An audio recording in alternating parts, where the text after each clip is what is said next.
그러면 이제 대표님 같은 경우는 이제 월세 전문으로 하기 때문에 팔지를 않으신단 말이에요. 네. 1,000만 원이 됐든 2천만 원이 됐든 1억이 됐든 어쨌든 넣으면은 돈은 다 묶이는 거잖아요. 네. 2년이 지나야만 진짜로 이제 전환되는 그 구조가 된단 말이에요. 그렇죠. 하지만 일반인들이 항상 힘들어하는 건 뭐냐면은 그 기간을 버티는 게 되게 힘들어하거든요. 이제 또 그 80을 잘 모아서 철저한 투자자들은 잘 모아서 다음 걸 바로 투자를 하는데 꼭 써버린단 말이에요. 형, 좀 구조를 어떻게 하는 게 좋을까요? 월세가 한번 들어오기 시작하면 네. 저는 그래도 한 50%는 마음가짐이 달라진다고 생각하거든요. 저한테 꽝하셨던 주부분도 계신데 그분이 이제 아파트 투자랑 다른 투자 이것저것 해봤단 말이죠. 네. 근데 결국은 투자를 했지만 재개발을 바라보고 투자했는데 10년이라는 시간이 지금 지났거든요. 네. 그거 안 파셨네. 그거 그래서 꽤 많이 모르게 재개발해서 성공하신 분들 많은데. 아니요. 개발이 성공하진 않고 그냥 말만 오가는 거죠. 계속. 묶이기만 하고 네, 막 네. 그런 분들 많이 있어요. 진짜. 네. 그러니까 재개발. 네. 정작 10년이라는 기간이 지났지만 자기한테 수익은 안 안겨준 거죠. 제 수업을 듣고 투자를 했는데 그분도 이 비슷한 구조로 투자를 했거든요. 네. 그러니까 저한테 너무 고마워하는 게 50만 원의 현금 흐름이 자기한테 이 한 채로 나왔기 때문에 나는 생활하는데 더 여유가 있어요. 맞아. 소액이지만 그게 나한테 따박따박 들어온다는 것 자체가 마인드가 바뀔 확률이 많죠. 그러면 요 시들을 또 모아서 또 투자를 하게 되면 이제 더 빨리빨리 갈 수밖에 없는 구조가 되는 거죠. 만약에 요 관점이면 2천만 원에 지금 한 채 투자한 꼴이란 말이에요. 이게 네. 지금 만약 1억 정도 한다 그러면 5채를 할 수 있는 거고 월 한 400 정도로의 현금 흐름을 만들어낼 수 있는 꼴이 되겠네요. 그러면. 예, 조건만 맞으면 대신에 뭐 DSR이라든가 그런 게 다 나와야 돼요. 비규제여도 아직 완전히 다 해소가 된 건 아니잖아요. 그렇죠. DSR은 항상 걸려져 있으니까. 책만 봐도 굉장히 많은 걸 배우게 될 것 같아요. 근데 그래도 우리 범주님만의 진짜 경매 꿀팁 있으면 공유해 주실 수 있을까요? 꾸준하게 했던 것 같아요. 이게 식상하게 들리실 수도 있는데 되게 식상해요. 근데 네. 꾸준하게 하니까 네. 폐차를 10번 하든 20번을 하든 계속 가니까 낙찰 확률이 더 높아졌던 건 있는 것 같아요. 폐차를 하면서 경험이 쌓이고 네. 폐차를 당하면서 이제 진짜 낙찰가를 보는 눈이 그렇죠. 생긴다. 그런 측면인 거죠. 예, 그러니까. 이제 대표님 같은 경우도 건물을 살 때 컴퓨터로만 사지 않잖아요. 선품 팔아서 컴퓨터로 해서 모의 낙찰가를 정해서 내 금액이 낙찰이 안 될 금액이면 내가 오늘 안 가길 잘했다. 이런 식인 거죠. 네, 그러면 발전이 없다는 거죠. 현장을 다 가보고 거기서 조사를 하면서 폐차를 하더라도 내가 일단은 마지막까지는 내 노력을 다 쏟아보고 그 다음에 이제 다시 또 재정비해서 도전을 해야 되는 영역이잖아요. 그렇죠. 경매 사이트에 이제 올라온 걸 먼저 보잖아요. 네. 보고 그 다음에 초보자는 이러이러한 거 정도는 최소한 정도 해봐야 된다. 그럼 내가 최소한의 전화를 통해서 세 군데 먼저 이제 시세가를 한번 알아보는 거죠. 그리고 현장에 가서 세 군데는 둘러보고 그 분들이 얘기하시는 이 시세가 적당한지 그거를 내가 판단을 해야 되거든요. 이 부동산 사장님 말이 정답이 아니거든요. 그러니까 부동산도 저는 똑같은 것 같아요. 최소한 세 군데. 세 군데는 가서 네. 내 기준점을 알아야 되는 거죠. 이거의 가치는 얼마 정도 되겠다. 그리고 나서 이제 누군가는 미래 가치를 생각할 수 있는 거고 누군가는 그냥 현재의 가치만 가지고 이제 비싸다 싸다를 논해야 되는데 네. 일단 가격을 설정하고 네. 그 다음에 이제 가격 가지고 이제 월세 수익률하고 그 다음에 이 가격하고의 수익률을 한번 내보는 거죠. 내보고. 월세를 가지고. 월세를 갖고 내보고 근데 이제 입찰가는 이제 내가 거기서 선정을 해야 되잖아요. 몇 퍼센트를 빼면 되겠다. 이런 걸 어떻게 봐야 돼요? 저는 몇 프로 빼는 것보다 예를 들어 1000에 80에 대한 수익률을 네. 20% 내가 가져갈 수 있다. 아. 역으로 계산을 하는 거죠. 그러면 이제 시세는 알았고 예. 1000에 80을 났을 때 여기서 내가 수익률이 최종 한 20% 정도 날 수 그 있으면 이상이다. 그 이상이다. 네, 그러면 이제 한번 해보는 그 거죠. 금액 정도로 설정해서 최소 20% 나는 정도로. 예, 근데 지금 같은 경우는 그래도 경쟁이 심할 때는 한 16%? 16%. 예, 그 정도까지 마지노선을 정해야지 최소한의 안전마진은 내가 갖고 가야 되지 않나 싶거든요. 그래서 근데 지금 이제 좀 경쟁이 덜 치열해졌잖아요. 네. 그럼 지금 몇 퍼센트 정도? 지금 이제 20%. 20%, 치열할 땐 16%, 지금은 20%. 내 예상 낙찰가를 결정을 한 다음에 그 다음에 이 물건에는 몇 명 정도가 관심이 있느냐. 그러면 이제 내 보는 눈이 이제 조금씩 생기는 거죠. 네. 이 정도의 물건은 이 정도 많이 들어왔으니까 사람들이 남들이 봐도 괜찮은 빌라구나. 근데 대신에 내가 낙찰은 못 받구나. 그러면 이제 또 다른 빌라를 한 번씩 계속 해보는 거죠. 입찰 들어와도 허수가 있잖아요. 네. 한 몇 퍼센트 정도가 진짜 실 경쟁률이 되나요?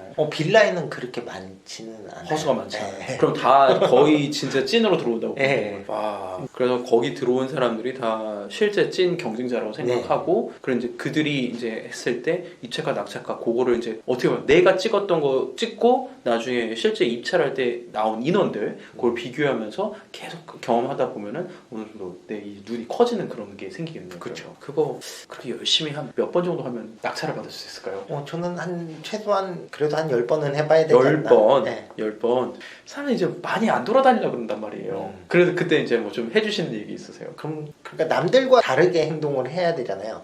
그러니까 남들이 내 바운더리 안에서 돌아다닐 때 나는 조금 더 돌아다니면 오히려 확률은 더 늘어나잖아요. 그렇죠. 네, 그러니까 저는 그거를 항상 염두에 두거든요. 저도 그랬기 때문에 남들 서울 볼 때 저는 경기도로 빠졌던 부분이 여기에 몰리니까 오히려 경쟁이 더 심하고 수익률이 안 나오니까 그러면 이제 경기도로 갔다가 괜찮은 지역들을 이제 보면 되지 않나. 그러니까 남들과 똑같이 하면 기회는 별로 안 생긴다는 거.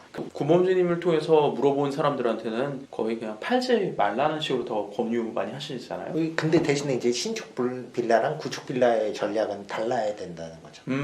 조금 설명해 주시겠어요? 이제 처음에 초보자일 경우에는 신축 좀 깨끗한 빌라에서 월세를 이제 노리고 네. 시작하는데 네. 이제 그렇게 되면 자산이 폭발적으로 성장할 수는 없잖아요. 돈이 많이 묶이잖아요. 네. 신축이가 좀 가격도 좀 비쌀 거고 확실히. 예. 근데 대신에 월세는 안정적으로 나올 가능성이 크죠. 네. 그럼 이제 그때부터 이제 재개발 있는 빌라를 그래서 여기서 자산은 폭발적으로 늘어나거든요. 구축이고 월세는 물론 신축에 비해 또 많이 떨어지지는 않잖아요. 그렇죠. 또 그거 받으면서 그 기간을 어떻게 보면 버티다가 이제 그 재개발 확 점핑업 퀀텀 점프를 할 수 있는 그런 거를 노린다. 그래서 구축과 신축을 어떻게 보면 동시에 노리죠. 그렇죠. 구축 신축 나누는 기준 몇 년도 있으신지 연도로 따지면 대략 저 같은 경우는 지금 한 90년도 90년도 네, 90년도 이상 가버리면 네. 그건 조금 많이 힘들더라고요. 그럼 90년대에 지어진 애들까지가 구축 정도로 투자할 만한 애들. 지금 한 10년 안 바뀐 것들은 10년도부터 지금까지. 그리고 엘베가 있으면 더 관리가 더 잘 돼 있을 것이고. 그쵸. 요새 금리 진짜 좀 살벌하게 올랐잖아요. 네. 이렇게 안 좋은 분위기에서도 구범준 대표님은 빌라 경매 투자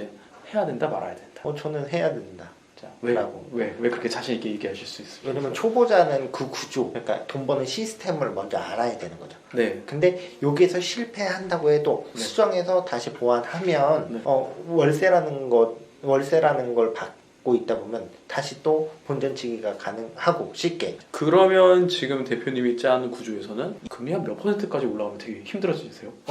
저도 예상 시뮬레이션을 하는데 네. 거의 8%에서 8.5% 정도 되면 이제 본전치기가 되는 거죠.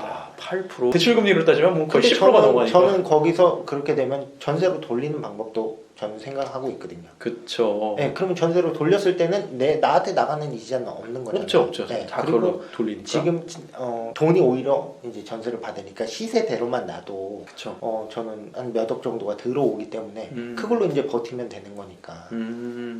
제가 되게 좋은 것 같아요. 어떻게 보면은 그 금액이 많지 않고 그리고 불인이 어떻게 부동산 초보자가 들어왔을 때 또 그렇다고 무턱대고 아무거나 낙찰 받으면 안 되잖아요. 그렇죠. 당연히. 그렇기 때문에 수익률을 정하는 게 20%면 그래도 좋은 빌라에 속하거든요. 네. 그러니까 나쁜 빌라들은 걸러지는 거죠. 그렇죠. 그 금액에. 야, 그게 필터링하는 네, 무기네요. 그렇죠. 그 무기를 갖고 가면은 어려운 경매로 가는 게 아니라 좀 수월한 경매로 가는 거. 네. 아파트는 이게 어떻게 보면 또 그 관건이에요. 팔지 않으면 상관이 이런 고민이 없는데 꼭 팔 거라 사람 생각하고 아파트는 팔리는데 과연 빌라 샀다가 과연 팔 수 있을까? 이런 두려움이 되게 강하단 말이에요. 근데 이게 좀 약간 관점의 차이일 수는 있는데 그런 분도 있지 않으세요? 이제 관점 자체를 현금 흐름에만 좀 두시면 시간이 흐르게 되면 오르면 자산 가치는 올라가잖아요. 어찌됐건. 맞아요. 네, 파는 관점으로 투자를 하게 되면 내가 그걸 비싸게 살 수밖에 없단 말이죠. 전세가에 전세가보다 조금 낮게 사는데 네. 오히려 그냥 월세의 수익률을 정하고 내가 아예 싸게 받아버리면 나중에 되면 시세 차익이 훨씬 크다라는 거. 부동산은 좀 약간 기다림의 미학이라고 저까지 얘기하거든요. 기다릴 줄 알아야 되는데 네. 참 사람들이 많이 급한 것 같아요. 그거를 견뎌낸 사람이 어떻게 보면 부동산의 자산가로서 그렇죠. 등록이 되는 것 같고 대표님처럼 자신 있게 올리지 않았는데도 월천 벌고 있어요 라고 얘기를 할 수 있는 것 같아요. 굉장히 많은 이야기를 해주셨어요. 부동산 쪽으로 좀 더 이야기해 주시고 강조하고 싶으신 이야기가 있으실까요? 경매라는 거 자체가 싸게 사기 위한 도구잖아요. 네. 고수들은 따라가면서 투자 안 하잖아요. 그렇죠. 어떤 거 올라간다 해서 그걸 투자 안 하고 내가 괜찮다고 생각했던 자산을 사놓고 기다려서 이게 가격이 올라가면 이제 그때 파는 거죠. 그렇죠. 남들이 봤을 때는 그렇게 매력적인 부동산이 아닐 수가 있으니까. 그러니까 부동산이라는 것 자체가 입지가 좋으면 수익률로 보면 그렇게 많이 안 나오잖아요. 그렇죠. 제가 하는 빌라도 똑같은 거예요. 수익률이 있기 때문에 이걸로 인해서 버틸 수가 있는 거죠. 서울이라는 커다란 땅덩어리 안에서 누구는 수익을 내고 똑같은 비슷한 지역에서도 누구는 수익을 내고 누구는 수익을 못 낸다고 저는 생각을 하거든요. 돈을 벌면서 기다릴 수 있는 네. 그 힘을 마련하면서 또 다음번 준비를 해간다. 전 이거는 부동산 투자를 오래 하시는 분들이면 좀 반드시 좀 숙지하시고 그리고 같이 검하셨으면 좋겠다. 그래서 저 공감합니다. 구호주님 향후 계획은 어떻게 되시나요? 이제? 향후 계획은 사업하려고 하는 것도 있고 사업도 어느 정도도 또 하고 있는 게 있어서 이제 그거를 성취하면서 이제 계속 앞으로 나아가는 그냥 우상향하는 사람이 좀 되고 싶거든요. 우상향? 자, 자산 얼마까지 모으셔야 직성이 풀리시겠어요?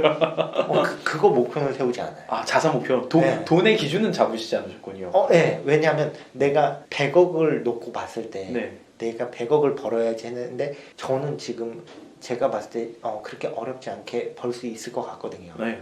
그럼 그때 그 다음은 뭐를 할 거냐? 그거는 잠깐의 목표라고 생각은 하는데 네. 내 꿈이 되어서는 안 된다고 생각하는 사람이라. 아, 그럼 꿈이 뭐세요? 내가 죽는 순간까지 그냥 행복한 나를 보낼 수 있는 목적이 100억이 돼버리면 내 꿈이고 뭐고 다 필요 없고 그냥 100억 찍기 위해서 그것만 바라보고 가잖아요. 그럼 그 뒤에 내 행복이 다 없어져 버린다는 거. 어저께보다 나은 내가 되고 싶은 거. 마지막으로 저희 시청자분들한테 그 도움이 되는 이야기 한 말씀 좀 부탁드리겠습니다. 이 채널 구독자분들도 그냥 하루하루 성취해가면서 자존감을 좀 높이는 인생을 사시면서 부동산 투자도 이제 하시는 구독자분들이 되셨으면 좋겠습니다. 자, 이렇게 해서 부동산 실전 투자자 구범주님을 모시고 이야기를 나눠봤습니다. 긴 시간 동안 유익한 인사이트 많이 놔주셔서 정말 진심으로 감사드립니다. 오늘 고생 많으셨습니다. 감사합니다. 감사합니다.